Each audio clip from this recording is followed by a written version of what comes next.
지금 한국 사람들은 자살하는 사람을 하나의 사건으로 바라보는데 그건 사건으로 보면 안 됩니다. 징후로 봐야 됩니다. 징후, 심프톰, 극단적인 경쟁과 그에 따른 일상적 불안, 이것이 한국인들의 이러한 우울감의 원인이다. 과거를 보면 노예 감독관이죠. 노예 감독관이 외부에서 그 노예를 주로 물리적인 폭력, 채찍 같은 걸로 막 이렇게 폭력을 가해서 지배했죠. 그런데 오늘날은 그렇게 지배하지 않죠. 이 안에 심어놨죠. 자기 착취하죠. 스스로 알아서 착취합니다. 이것을 한국에서는 자기 개발이라고 불러요. 전 세계에서 지금 한국인처럼 이렇게 자기 개발이라는 이름에 자기 착취를 많이 하는 그런 나라는 없어요.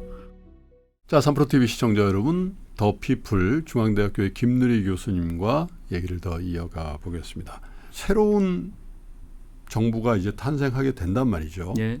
그러면 그게 어떤 정부든 간에, 그리고 지지하던 지지하지 않았던 간에 예. 이제 그 정부가 잘 돼야 되고, 그럼요. 그 예. 정부가 잘 된다는 뜻은 대한민국이 옳은 방향으로 나간다는 뜻이고, 국민들이 대부분 거기에 대해서 동의하고, 뭐 100%는 없겠습니다만 그래도 다수가 예. 지지하는 그런 상황이 돼야 될 텐데, 그러려면 산적한 문제들이 굉장히 많은 것 맞습니다. 같아요. 예. 매번 예. 그렇긴 합니다만 이번 예. 정부처럼 해결해야 될 일이 많은 정부도 없지 않을까라는 생각을 예. 하는데, 첫 번째 과제가 뭐라고 보세요? 제1과제. 예.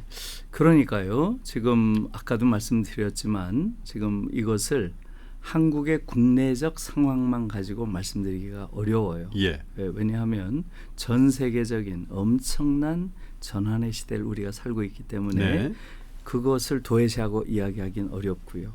그래서 저는 대체로 세 가지 정도를 차기 정부가 해야 된다. 네. 이렇게 생각을 합니다. 예. 첫째는 바로 전 세계적인 변화에 조응해서 한반도에 이제는 냉전 체제가 종식되고 평화 체제가 정립하는 이 과정에서 적극적인 네. 그러한 역할을 해야 된다.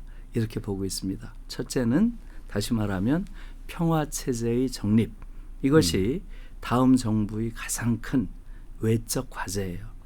그래서 이 냉전 체제가 80년 동안 이어져 왔기 때문에 냉전 체제를 평화 체제로 전환하는 과정에 네. 엄청나게 많은 그러한 갈등과 또 수없이 많은 새로운 어떤 아이디어들과 이런 것들이 필요하고요. 저는 그 과정에서 우리가 가져야 될 새로운 정부는 먼저 그 정부의 정체성부터 바꿔야 돼요. 우리는 지금까지 항상 우리 정부의 대외 정책은 소위 한미동맹이라고 하는 틀 속에서 생각을 하고 있거든요. 이것은 바로 냉전이 만들어낸 하나의 구조죠.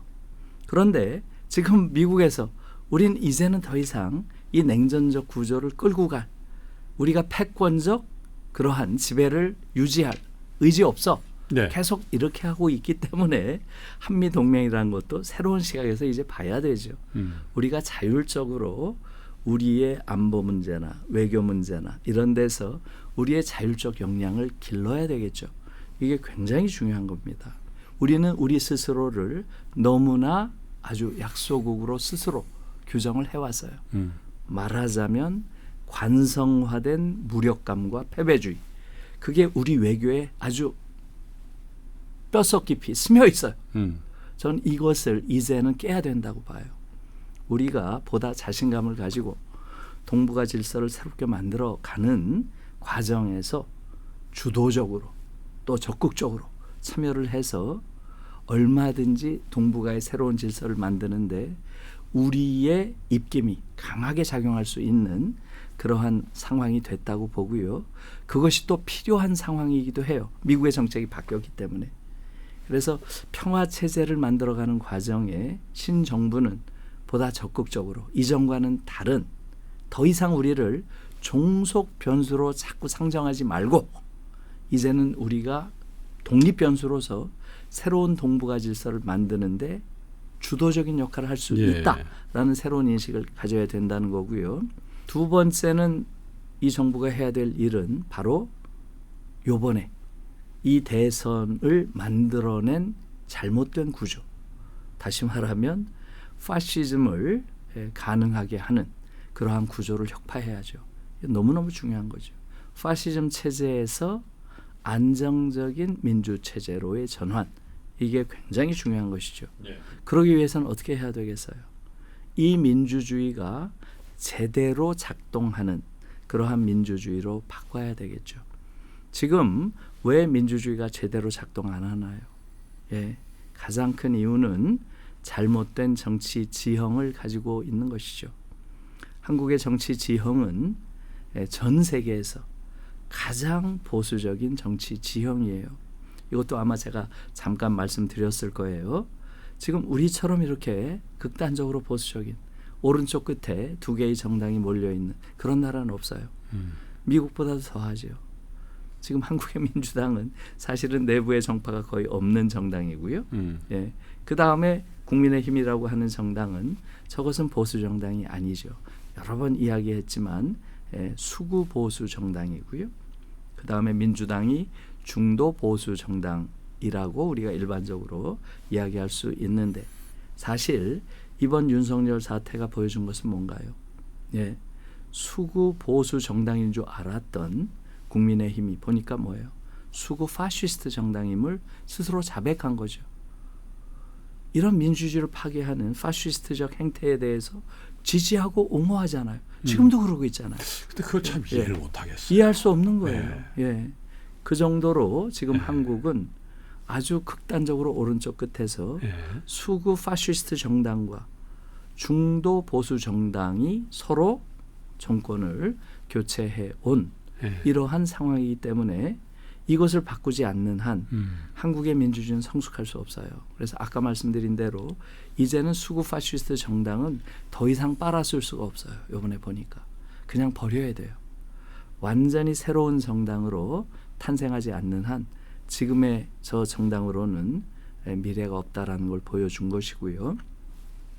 이러한 극단적으로 오른쪽에 치우쳐 있는 이러한 두 개의 정당이 계속해서 한국 정치판을 주도할 수 있었던 이유는 뭐겠어요? 바로 지역주의와 왜곡된 선거제도예요. 네. 예, 이 부분을 이번엔 제대로 신정부는 이 부분을 제대로 깨야 됩니다. 그래야 안정적인 민주정부가 들어설 수 있다는 거죠.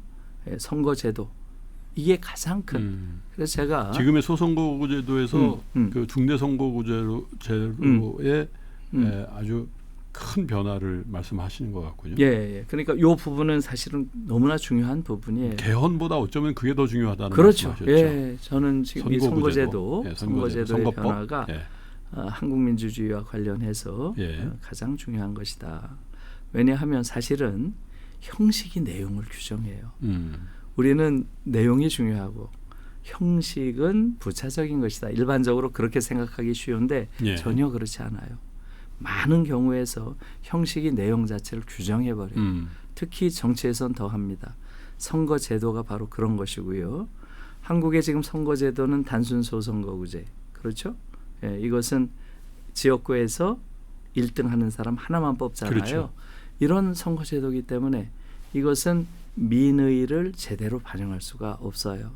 대체로 절반 이상의 민의가 사표가 되거나 혹은 선거하지 않은 하긴 100몇십 표 차로 떨어진 그 사람은 어떤 생각을 할까? 그러니까 말이에요. 그분을 지지한 그렇죠. 그 지역구의 지민들은 어떤 생각을 하는 거죠? 거죠? 50% 정도가 사실은 민의로서 여의도에 반영되지 못하는 거기 때문에 최대한 그대로 국민들의 의사가 여의도에 그대로 반영되는 그러한 선거제도로 바꿔야 된다는 거죠. 만약에 그렇게 바꾼다면 지금 한국 사회가 가지고 있는 여러 가지 문제들 이런 것들이 여의도에서 다 해결될 수가 있어요. 예를 들면 지금 생태 문제는 많은 사람들에게 주된 관심은 아니지만 생태 문제가 정말 중요한 미래의 이슈다. 이렇게 생각하는 사람도 적어도 5% 이상은 있어요. 한국 사회에.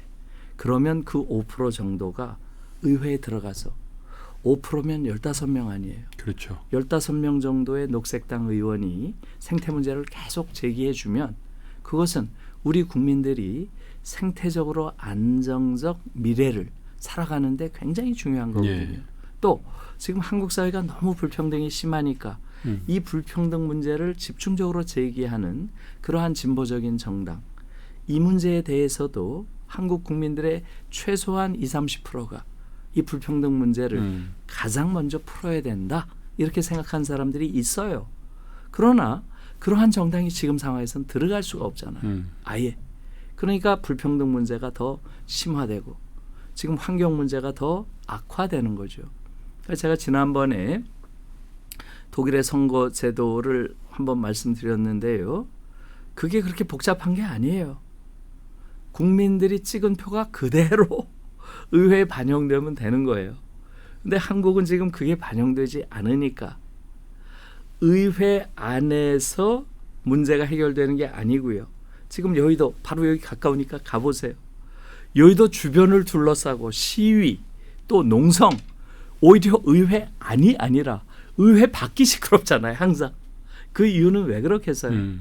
너무나 많은 견해들이 의회 내에서 반영이 안 되니까. 반영이 안 되고 배제되어 있다는 거예요. 예. 그래서 이걸 이젠 바꿔야지요.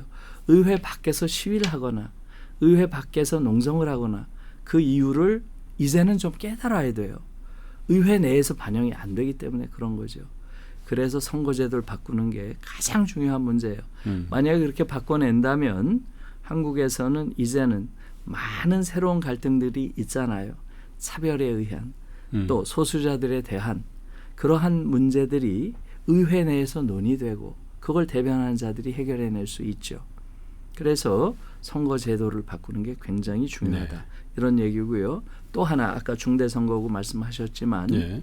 지금 한국 민주주의의 가장 큰 또 다른 복병은 뭔가요? 바로 지역주의죠. 지역주의죠. 네, 지역주의죠. 지역주의. 예. 이 지역주의로 인해서 네. 사실은 지금 한국은 특히 호남과 영남 지역은 네. 정치가 없는 민주주의예요. 제가 거기는 정치 없는 민주주의다.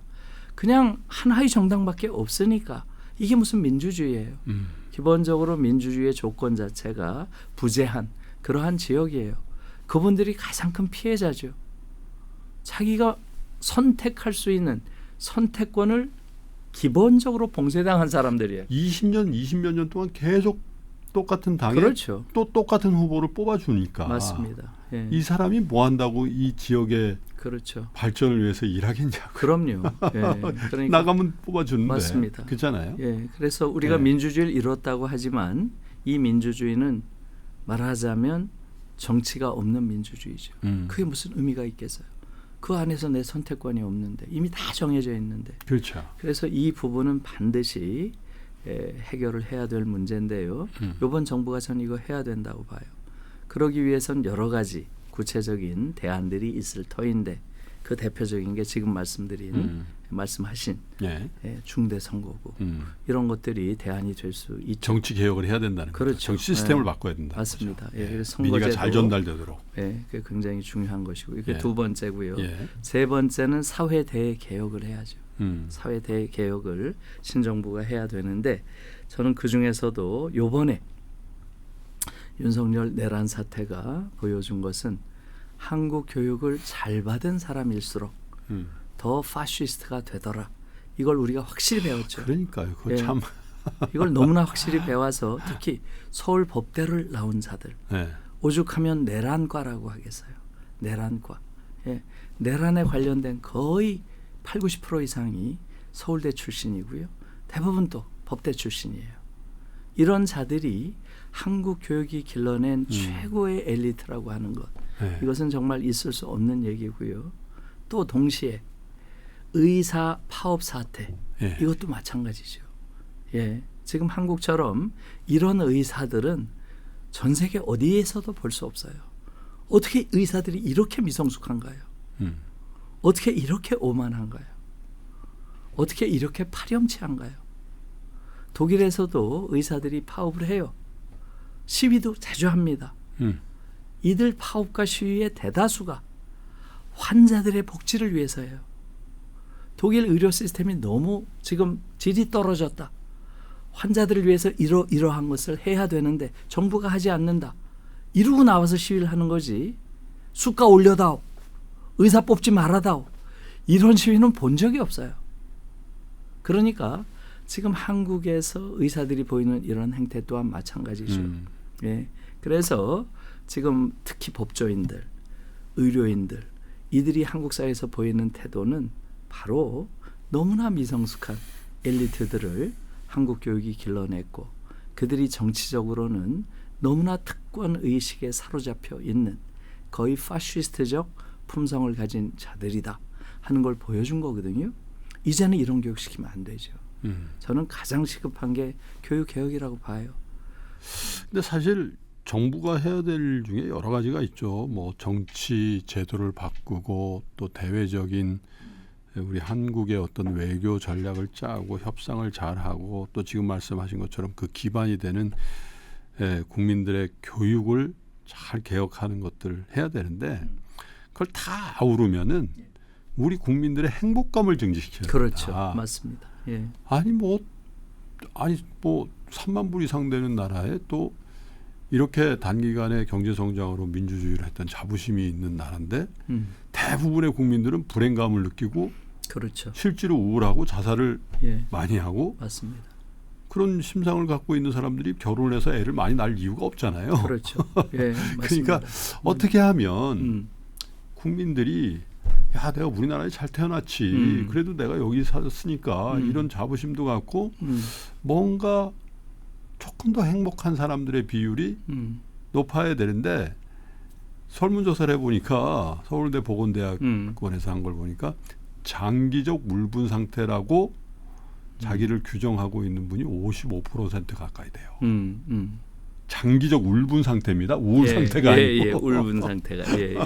그러니까 어떻게 하면 이런 상태에 빠져 있는 국민들을 조금 리프레시 해주고 다독여주고 우리가 좀 좋아질 거야. 이런 희망을 줄 수 있어야 될 것 같은데요. 어떤 걸 해야 될까요? 예, 그건 아주 사실 어려운 문제이기도 하고요. 근데 지금 김 선생님 말씀 중에 제일 저는 와닿는 게 행복이에요. 정말 중요한 건 행복이잖아요. 조금 가난하더라도 행복할 수 있잖아요. 근데 지금 부유해졌는데 불행한 거 아니에요.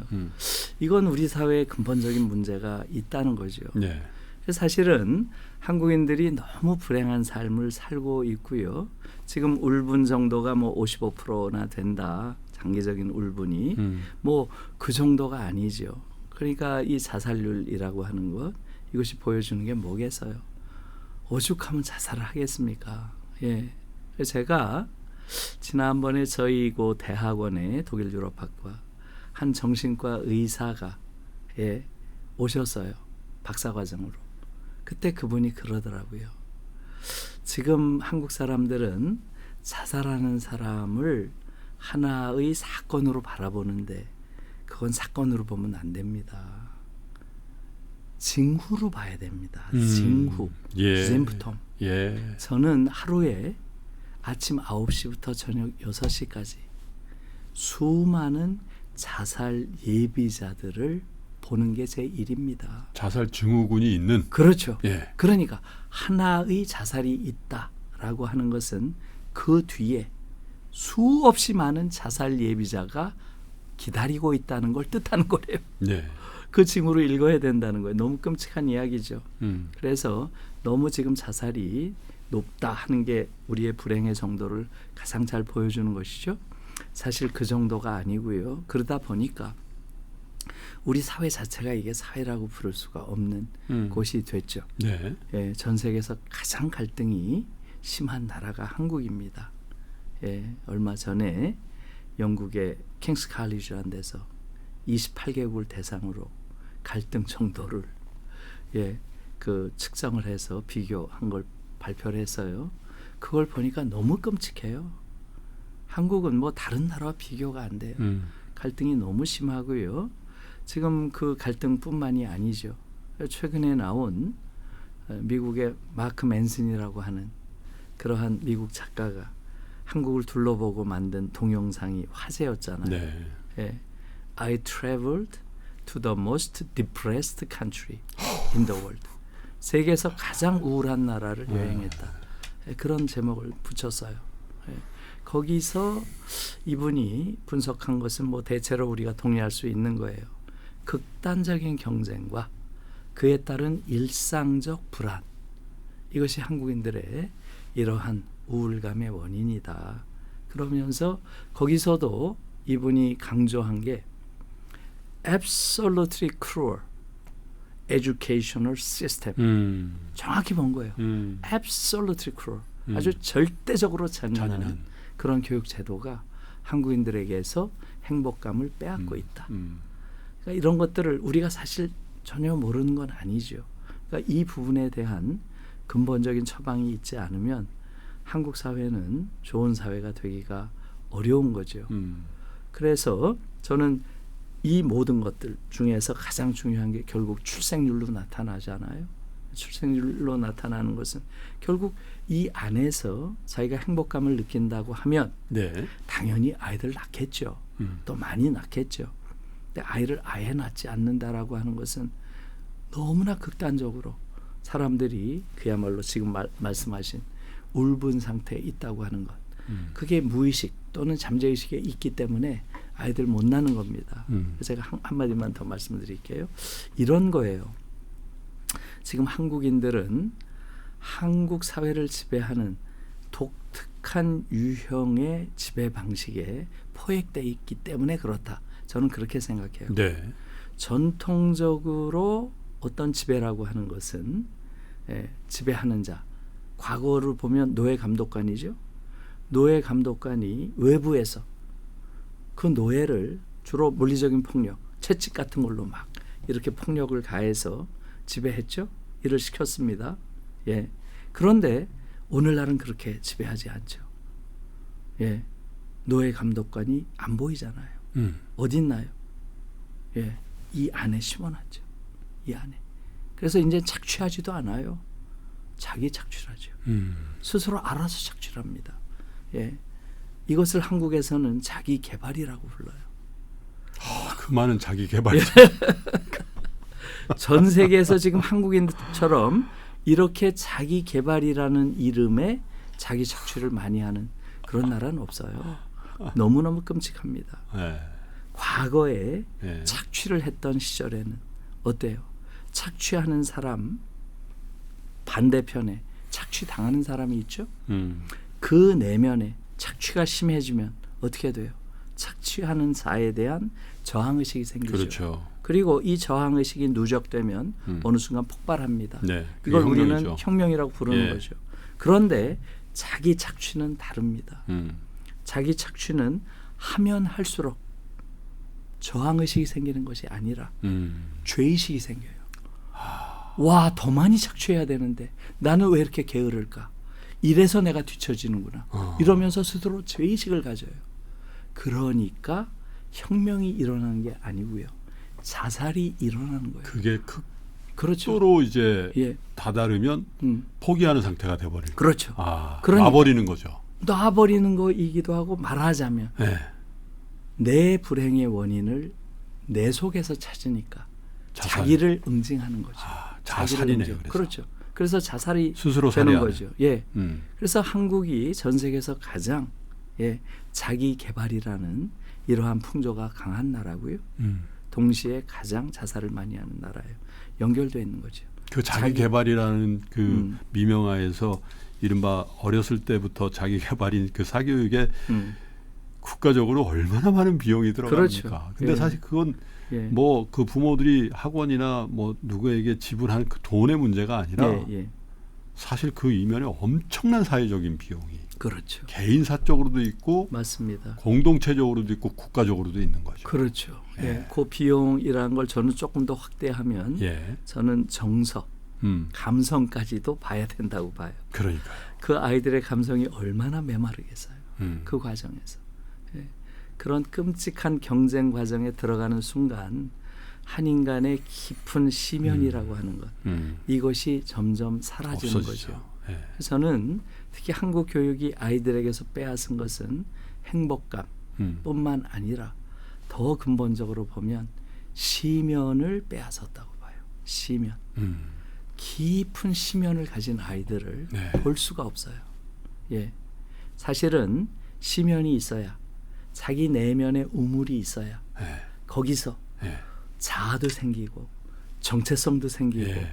개성도 생기는 거죠. 그렇죠. 그런데 지금 한국의 아이들은 이런 내면의 우물을 가진 아이들을 보기가 어려워요. 그러니까 감동이 없고 그렇죠. 함께라는 단어가 없는 맞습니다. 거죠. 예. 너무 메마른 표피적인 인간으로 우리 아이들을 키우고 있는 것, 이것이 우리 기성세대가 네. 아이들에게 짓는 죄 중에서 가장 큰 그러한 죄 중에 하나라고 전 보고 있어요. 근데 어쨌든 특별히 이 젊은 분들이 갖고 있는 가장 큰 상실감 중에 하나가 우리 사회가 공정치 않다. 예. 언페어하다는 거죠. 예. 그러니까 페어하면 옛날에 우리 아버지가 뭐 우리한테 맨날 우린 뭐 진짜 끼니를 못 이었다 그러는데 그건 그때 뭐 그래도 페어했다. 예, 예, 예. 다 같이. 맞아요. 근데 나는 나만 그런 것 같다라는 생각을 하는 다수가 있다라는 거거든요. 예, 맞습니다. 공정치 않은. 예, 아주 중요한 문제죠. 한국 사회가 너무 공정하지 않다. 예. 여기에 대해서 많은 사람들이 분노하고 있는 거고요. 아마 그 울분의 원인도 아마 공정하지 않은 그러니까. 이러한 사회 분위기와 관련이 있겠죠. 예. 그러나 저는 또 다른 측면을 봐야 된다고 봐요. 예. 공정은 당연히 예. 지켜져야 할 규범이죠. 우리가 추구할 가치는 아니에요. 근데 한국인들이 좀 착각하고 있어요. 공정이 마치 가치인 것처럼. 공정은 낮은 수준의 규범이에요.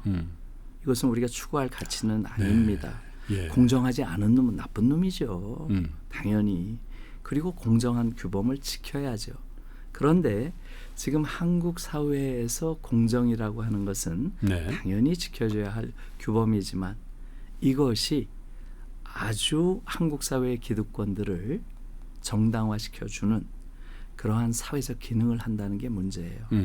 다시 말하면 공정이라는 이름으로 불평등과 차별이 정당화돼요. 네. 이 기능을 잘 보셔야 돼요.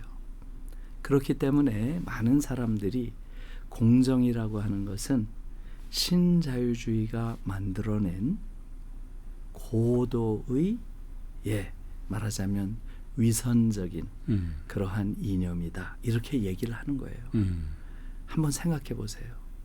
우리 한국 사회는 불평등이 너무 심해서 이렇게 기울어져 있는 운동장이다 얘기하죠. 예. 여기서 공정한 잣대를 대면 누가 이기겠습니까? 어찌 보면 공정은 이 불평등을 정당화시켜주는 굉장히 중요한 기제예요. 안정적으로 기득권이 승리할 수 있는 가장 대표적인 이념이 공정 아닌가요? 그래서 신자유주의 시대가 만들어 놓은 네. 최악의 허위의식이다. 이런 말을 하는 겁니다. 그래서 이 부분은 잘 생각해야 돼요. 잘 모르는데요. 그 예. 얘기를. 예. 예. 그러니까 이게 지금 굉장히 사실 중요한 거예요. 예. 2022년이네요. 예. 2022년 1월 2일 날 KBS 1 예. 쌤과 함께라는 일요일 날 한 프로그램 네, 있어요. 네, 제가 자주 나오셨잖아요. 예, 그때 이제 나가서 그때는 불평등 문제를 주로 다루는 강연을 해서요. 그때 저를 초대한 PD가 굉장히 안 좋아하더라고요. 왜요?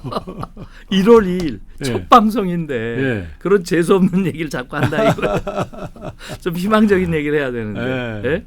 근데 제가 그날 왜 그렇게 저도 저 인식을 하고 있었죠. 첫 방송이라는 것에. 근데 왜 그런 이야기를 했을까요? 예. 그해 3월에 대선이 있었잖아요.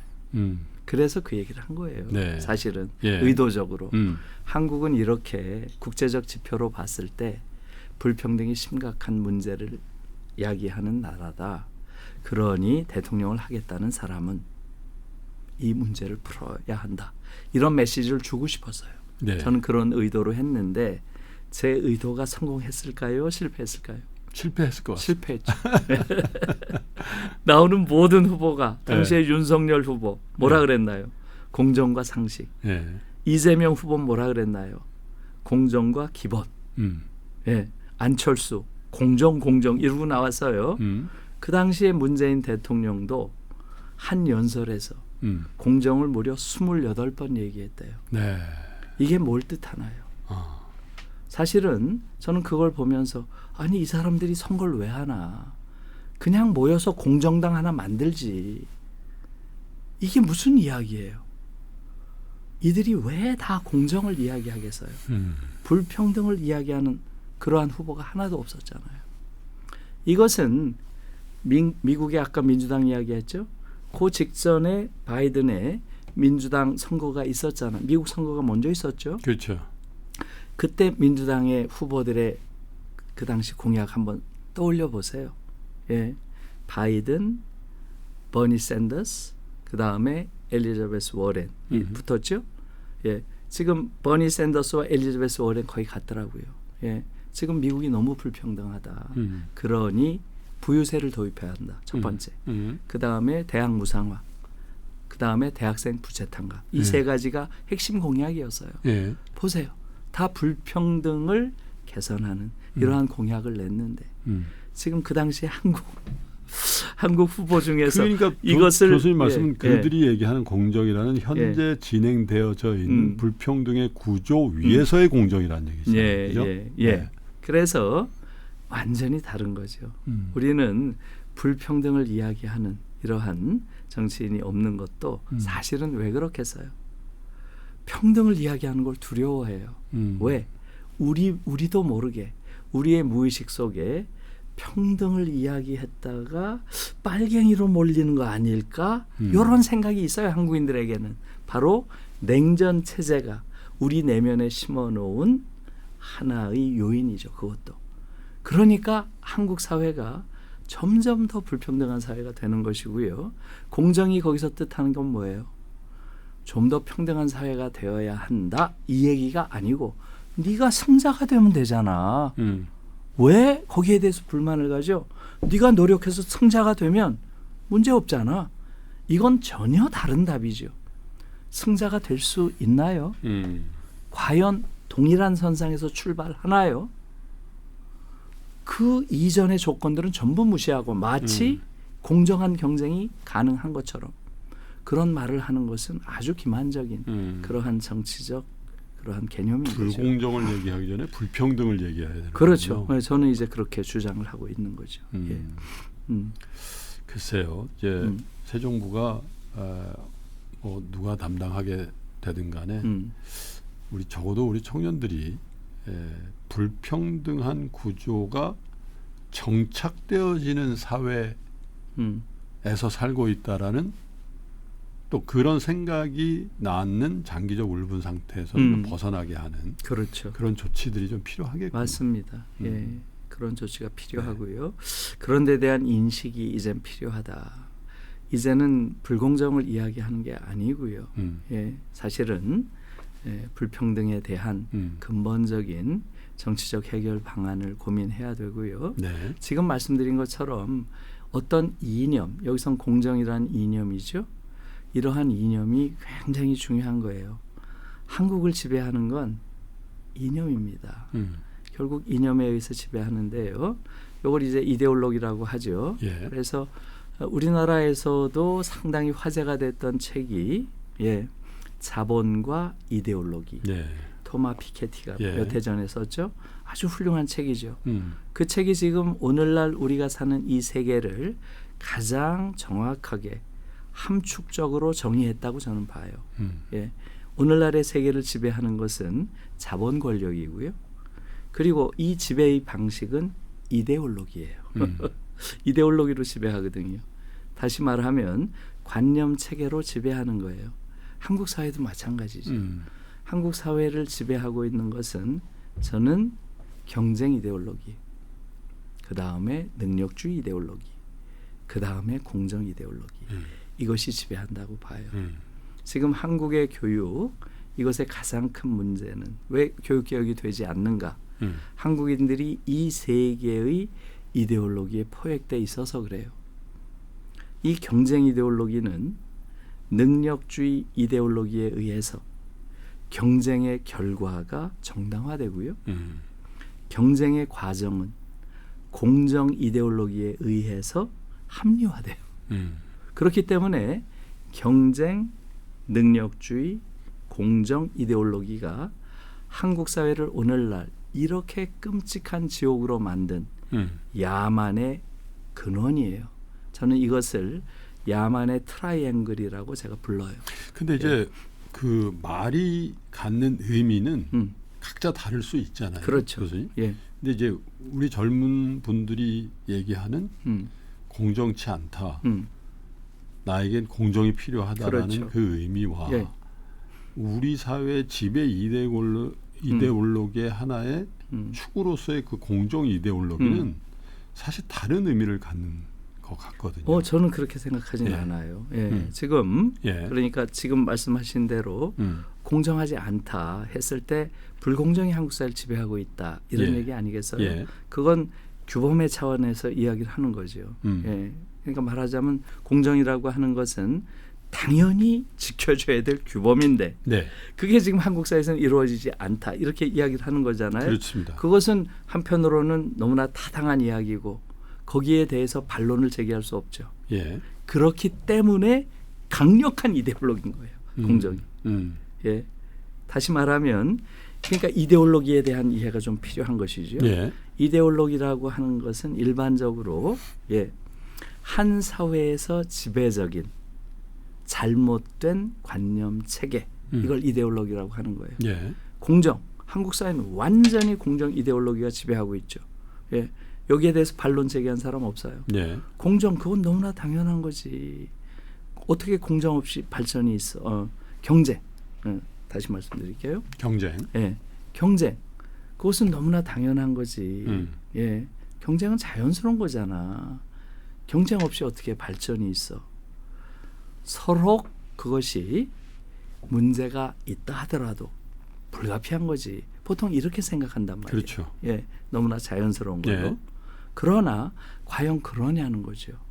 예, 사실은 이것을 역사 속에 넣어보면 전혀 그렇지 않다는 걸 금방 알아요. 300년 전에 서양 역사로 들어가 보세요. 예, 경쟁 뭐였나요? 사회적 범죄였어요.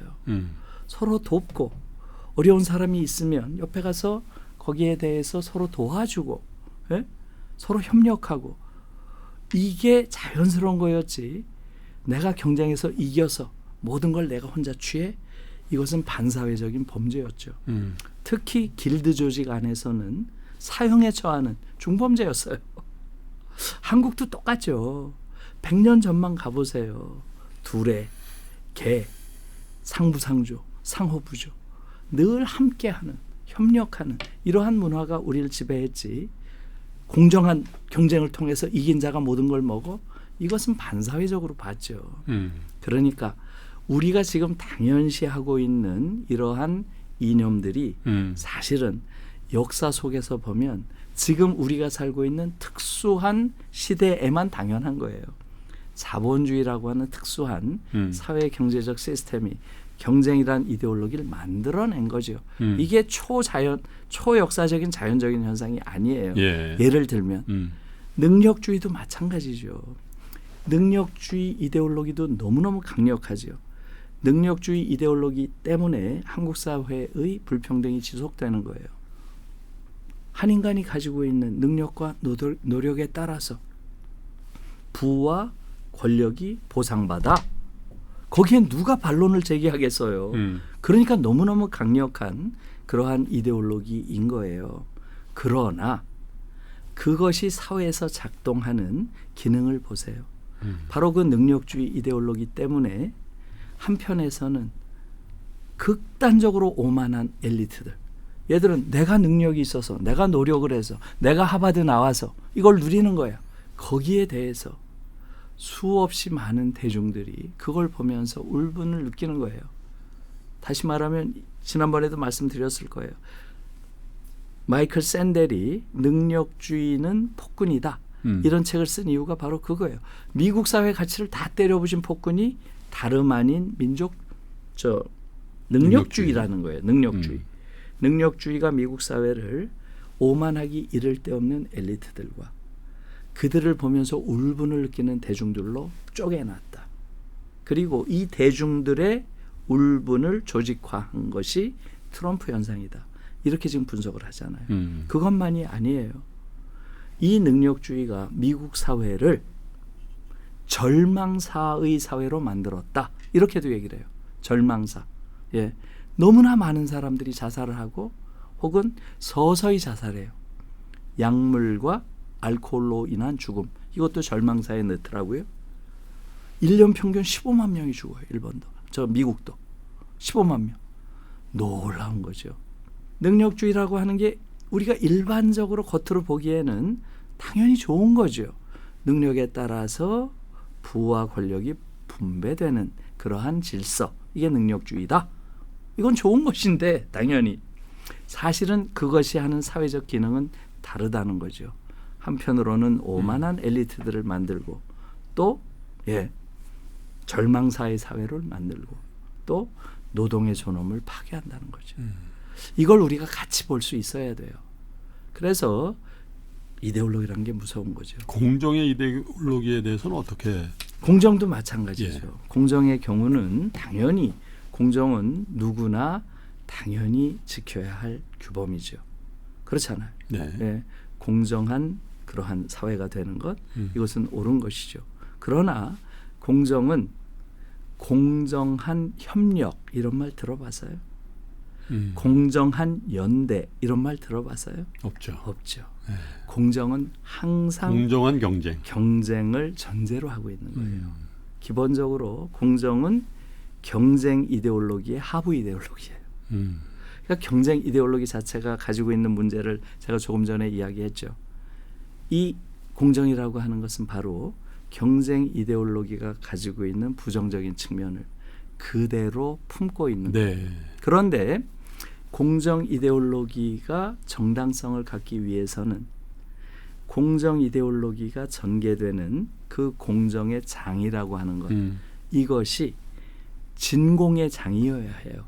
진공의 장. 그런데 모든 거기에 참여하는 플레이어들은 다 자기 나름의 역사적, 사회적, 문화적 배경을 가지고 있어요. 진공의 인간은 없어요. 이미 그 공정의 장에 참여하는 모든 사람들이 차별적 사회구조 안에서 조용된 인간들이에요. 그러면 그 공정이 어떤 공정인가요? 그러니까 한 발짝만 들어가서 질문을 던지면 그것이 가지고 있는 이데올로기의 함정이 바로 드러나죠. 그래서 이런 부분들이 사실은 공정 이데올로기가 갖는 문제죠. 그런데 어느 나라에서도 공정이 한국에서처럼 이렇게 강조된 나라는 없어요. 왜냐하면 그건 당연히 지켜야 될 규범이기 때문에 그게 사회적 가치인 것처럼 어떤 면에서 주장되지 않는 거죠. 당연한 규범조차 안 지켜지니까. 실현되고 있지 않기 그렇죠. 때문에 맞습니다.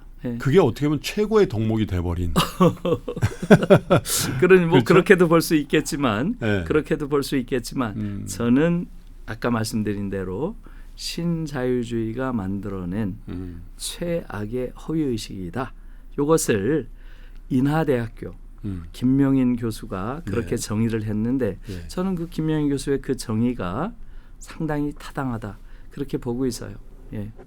공정이란 말을 어떻게 보면 우리 사회는 언젠가부터 우리가 가장 먼저 확보해야 되고 끝까지 추구해야 될 가치로 생각하고 어떻게 보면 그 목표가 돼버린 듯한 느낌입니다만은 어떻게 보면 정의로운 사회로 가기 위한 하나의 수단이죠. 그리고 당연히 공정해야 되는 거죠. 당연히 지켜야 될 규범인 거죠. 이 경쟁주의, 경쟁 사회를 합리화하는, 그죠? 특히 불평등과 차별을 합리화하는. 지금 한국 사회는 공정이라는 게 다 시험 공정이죠. 시험. 그래서 그 시험을 봐서 시험에서 승자들, 그들이 모든 걸 누리고 패자들은 일체 배제되는 이것을 공정이라고 부르고요. 그러면서 바로 공정한 시험을 통해서 이루어진 거니까 이러한 불평등은 감수해야 돼. 이러한 차별은 당연한 거야. 이런 식의 논리가 기승을 부리는 거죠. 야, 우리는 왜 이렇게 정치인의 말은 아예 신뢰를 못할까? 예. 그게 여든 야든 예. 진보든 보수든 그죠? 예. 이게 다른 나라도 그런가? 예. 정치는 원래 그런 건가? 그런 생각을 예. 이런 큰 정치 이벤트를 예. 경험할 때마다 예. 하거든요. 그리고 아마 그 말을 쏟아내는 정치인들조차도 원래 그런 거야. 이렇게 생각하고 하는 건 아닌가. 예. 그러면 왜 우리가 예. 그분들의 공약이나 그분들의 구호를 의지하고 믿고 누굴 뽑고 어떠한 기대를 갖게 돼야 되는가에 대한 예. 근본적인 질문이 있어요. 그렇죠. 예. 예. 정치인의 말이라고 하는 거, 예. 그게 이제 모든 정치 허무주의의 원인이 되는 거죠. 정치 허무주의라는 게 어느 나라에서나 있죠. 네. 한국은 굉장히 정치 허무주의가 강한 나라죠. 예. 정치에 대한 냉소, 이것이 강할 수밖에 없는 이유가 정치인의 말이라는 게 너무나 거짓의 언어들이기 때문인 거죠. 예. 그래서 아까도 그 거짓의 언어에 대해서는 이야기를 했지만, 예, 뭐 대표적인 게 히틀러나 전두환 이런 말들이라고 했잖아요. 예. 그러니까 기본적으로 정치라는 것이 예. 갖는 기만성이 있는 것이고요. 특히 지금 한국 같은 경우는 정치인들의 윤리성이라고 하는 부분, 이 부분이 너무 사실은 윤리 정도가 낮죠. 예, 그래서 사실 지금 독일 같은 경우만 해도 저도 놀라서요. 그들이 정치인들에게는 공적인 인간이기 때문에 굉장히 높은 수준의 그러한 윤리성을 요구를 해요. 예, 제가 처음에 독일에 갔을 때 놀란 게 그 당시에 너이블린이라고 하는 국회의장이 있었는데 독일의 국회의장은 무지하게 높은 거 아시죠? 의원 내각제니까 네. 수상이 권력서열 1위고 국회의장이 2위죠. 2위. 예. 근데 뭐 한국도 지금 예. 의전으로는 그렇게 돼 있어요. 아, 한국도 네, 그런가요? 한국도 대통령이 의전서열 1위고 그다음에 국회의장인가요? 대법원장이고 예, 예. 이렇게 돼 그렇군요. 있으니까 예, 예. 국가 의전서열이 보면 그렇군요. 근데 형식적이죠. 우리나라 국회의장이 그런 권위도 권력도 그렇군요. 없죠. 예. 예. 그러니까 우리도 대통령 밑에 총리가 아니고 국회의장이군요. 예. 그 다음에 총리 모양이네요. 국가 의전 의전 서열은 의전서열로 그렇군요. 그렇죠. 예, 예. 3부 행정부, 상부. 입법부, 거기가 먼저 사법부. 나오고 예. 그 다음에 총리가 나오네. 그렇죠. 행정부의 예. 2인자니까. 예. 예.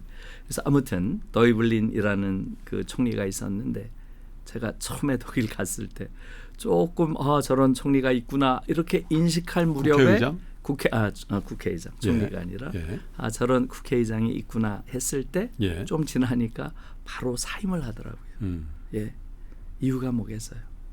남편이 공용차를 2번 썼대요. 여성이셨군요. 여성이에요. 여성. 더블린이란 여성 국회의장인데 남편이 공용차를 2번 썼대요. 예. 예. 그런 일들이 너무나 많아요. 또 한 번은 게오르그 기지라고 하는 동독 지역에 아주 유명한 정치인이 있는데요. 예. 국회 부의장도 하고 했던 분인데 이분도 굉장히 정치적인 공경에 몰린 게 다름이 아니고 딸아이가 스페인 여행 가는데 그 마일리지를 썼답니다. 마일리지. 그거 가지고 어마어마한 논쟁이 돼서요. 그러니까 굉장히 높은 수준의 그러한 윤리성을 요구하는 거죠. 예. 그것은 바로 정치인의 언어라고 하는 것, 정치인의 책임성 이런 데 대한 그런 사회적 요구라고 봐야죠. 예. 선거를 앞두면 항상 그 지도자, 리더를 뽑을 때 그 시대에 가장 필요한 덕목, 그렇죠. 그 시대에 필요한 조건 같은 것들을 그 후보자 자신도 내세우고 또 국민들도 느끼는 바가 있는 것 같아요. 어떤 분은 지금 능력이 있는 사람, 유능한 사람을 뽑아야 된다라고 구호를 만들기도 하고 어떤 사람은 더 도덕적이어야 된다고도 하고요. 또 어떤 분들은 외교를 잘해야 된다는 사람도 있고 지금은 내치를 잘해야 된다는 사람도 있고 그걸 다 잘하는 철인이 있으면 좋겠습니까? 지금 현재 이제 6월 3일 대통령 선거를 앞두고 있는 이 차제에 교수님이 생각하시는 우리의 리더십의 가장 중요한 조건은 뭐라고 보시는지요? 예, 저는 사실은 뭐 유럽에서도 많은 정치 지도자들을 봤고요. 예, 제가 사실 제일 감동을 받은 것은 빌리 브란트였어요. 빌리 브란트. 네. 예. 빌리 브란트가 69년에 처음으로 수상이 되는데요. 수상이 되고 나서 첫 제1성 첫 발언이 이거였어요. 나는 더 이상 패전국 독일의 총리가 아니다. 나는 해방된 독일의 첫 총리다. 이렇게 말하는 걸 듣고 제가 너무 놀라서요. 그 다큐에서 그걸 보는데 와, 어떻게 저렇게 말할 수가 있나. 예, 당연히 독일이란 나라는 제2차 세계대전에 아주 최고의 전범이고요. 그렇죠? 패전국이었잖아요. 그렇죠. 근데 자기를 벌써 탁 제1성의 패전국 총리가 아니야. 나는 그 히틀러와 싸운 그러한 레지스탕스 출신의 총리라고 하는 걸 부각시키면서 그 다음에 패전국 독일에서 당시에 미국이 규정해 놓은 냉전 질서를 깨는 그러한 일을 해요. 네. 와, 이건 상상할 수 없는 거죠. 그렇게 해서 우리가 보통 대땅뜨라고 하잖아요. 70년대 초부터 대땅뜨의 시대가 열렸다고 하죠. 그것을 앞에서 깬 게 빌리 브란트예요. 와, 어떻게 패전국에서 그런 일을 할 수가 있나 도저히 상상할 수 없는 거죠. 예, 그래서 제가 이제 그 당시에 브란트의 핵심 참모였던 에곤 바라고 하는 그러한 참모에게 물었어요. 그랬더니 이분 이야기는 그러더라고요. 지도자에게 가장 중요한 덕목은 비전과 용기다. 비전과 용기다. 이렇게 얘기를 하더라고요. 그래서 사실 빌리 브란트가 당시에 가졌던 비전은 동서독이 통일을 이루고 그걸 통해서 동서 유럽이 통합을 하고 그걸 바탕으로 세계 평화를 이루는 것. 이게 브란트의 비전이었답니다. 그걸 이루기 위해서 가장 필요한 것은 용기죠. 기존의 냉전 질서. 그것과 맞설 용기가 있었던 거죠. 저는 이러한 비전과 용기가 앞으로 한국의 지도자에게도 반드시 필요하다고 봐요. 지금 우리의 한반도를 둘러싼 이 정세, 그것은 너무나 위험한 정세고요. 이제 한반도의 평화를 가져오고 한반도 평화를 바탕으로 동북아 지역의 평화 공동체를 만들고요. 그걸 통해서 세계 평화에 기여하는 이 정도의 큰 비전을 가지고 용기 있게 앞으로 닥칠 거대한 전환의 시대를 맞이하는 그러한 지도자가 나오기를 기대하고 있습니다. 알겠습니다. 뭐 여러 가지 이 좋은 리더, 현재에 맞는 좋은 리더의 덕목이 왜 이러한 비전과 용기만 있겠습니까? 그렇죠. 그러나 대한민국이 이렇게 작은 나라가 아니죠. 그죠? 그리고 교수님도 여러 차례 말씀하셨습니다마는 대한민국만큼 세계사에 발전된 국가 중에 부채의식이 없는 나라도 없다. 예, 맞습니다. 그러면 그걸 정말 이 한반도가 작은 영토이지만 세계사에 굉장히 의미 있는 역할과 또한 자부심을 느낄 수 있을 정도의 국민의식이 생겨나는 그런 새로운 시대. 그걸 여는 그런 리더십이 이번 선거를 통해서 꼭 탄생하길 바라고 또 응원하기를 시청자 여러분과 함께 기원해 보면서 김누리 교수님과의 대화는 이번 순서 이렇게 마감을 하도록 하겠습니다. 교수님, 제가 듣기로는 또 굉장히 긴 여정으로 출장을 가신다고 하는데 브라질을 가신답니다. 학회가 있으셔서 여튼 원거리 출장에 건강 잘 유념하시고 또 돌아오시면 다른 기회에 또 뵙도록 하겠습니다. 고맙습니다. 고맙습니다.